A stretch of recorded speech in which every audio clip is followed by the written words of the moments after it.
Hello again, everyone. Edwin Learnard back once again. In this YouTube astrological segment, I'm going to be talking about the Mars in Capricorn 2016 transit, part 3 of 3. And I'm going to be talking about the transit's possible impact on the zodiac signs Libra, Scorpio, Sagittarius, Capricorn, Aquarius, and Pisces. And yes, it does apply and pertain to the Sun, Moon, and Ascendant for all signs. So anyway, well, the first sign, Libra, I'm going to talk about is, okay, the fourth house is what's going to be highlighted and emphasized during this transit. So you might feel very driven to put a lot of energy, perhaps into matters connected with your home and family, and being very responsible in the process and in this, and being very methodical, organized as well. Situations with perhaps with family members might be a little bit more contentious than usual, but Mars being in Capricorn, this will be controlled a little bit more than the average Mars in the fourth house transit during this time. And this might be a time where you might initiate some kind of perhaps project at home or something connected with your business or a career related matter, and do this in a very ambitious Capricorn way. Well, the next sign, okay, for Scorpio. Well, for Scorpio, your third house is what is emphasized and what is highlighted during this transit.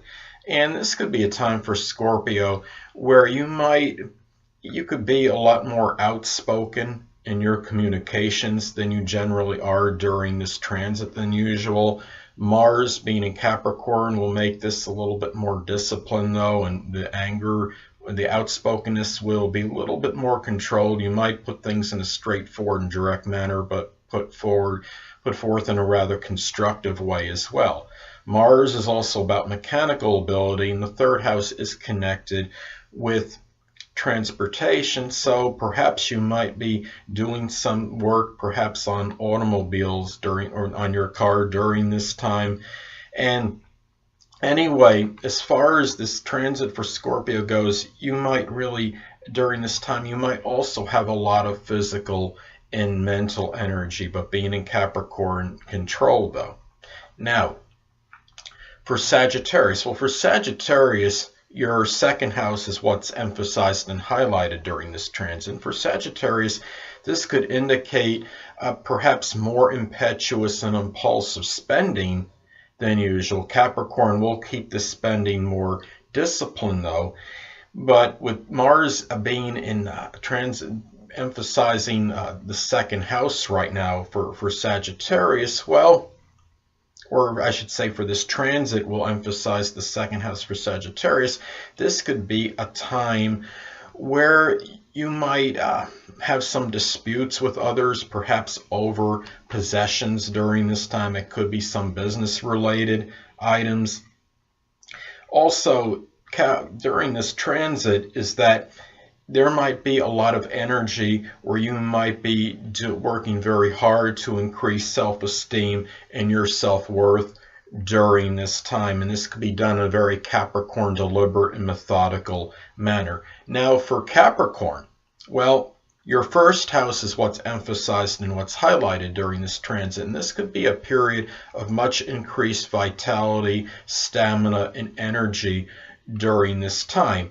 And you might apply this perhaps to some kind of consistent, regimented exercise program during this time, for example. And whatever you do in terms of expending this energy, this could be done in a very consistent and methodical Capricorn-like way. And this could be something where you may appear a little bit more disputatious and more quarrelsome to others than usual. But being in Capricorn, you will think a little bit more about what you're going to say before you say it, and you might be direct, but it will be put more in a constructive like manner, but still very straightforward. Now for Aquarius, well, for Aquarius, the 12th house is what is emphasized and highlighted during this transit, and you might feel that your energy might be a little bit more dissipated and more depleted than usual. Now, however, this might the energy you do have might be applied toward your ambitions and business related, career related matters, but done perhaps in seclusion and in solitude when you're by yourself. And really, this could also be a period where there might be some confrontations with some hidden adversaries or enemies that may be exposed during this time, but given the fact that Mars is in Capricorn, this will be done really in a way where the anger will be a little bit more controlled and more managed. So anyway, now for Pisces, well, for Pisces, the 11th house is what is emphasized and highlighted during this transit. And for Pisces, you may expend an abundance of energy connected with goals and your aspirations during this time, and be very ambitious in the process of doing so. And this could be a time, and also very methodical. This could also be a time where you might have more disagreements with friends and acquaintances than usual. And this might be a period where you may have a lot of consistent energy in humanitarian endeavors, in areas where you're showing a lot of selflessness.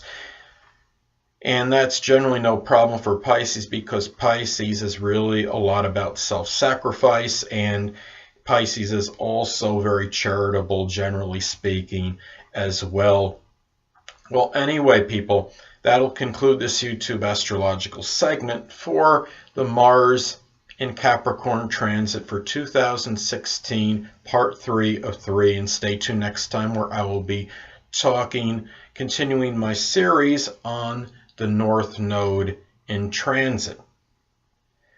Two things I want to get with you on before I head out. Firstly, the stars may impel but do not compel. And secondly, never isolate any single astrological element, aspect, planetary placement, position, configuration, influence, or what have you, and make an analysis of a person, astrologically speaking, based on this alone. Because astrologically speaking, the person is the sum of all their components in their natal chart, and not just one. Until next time, people, stay well.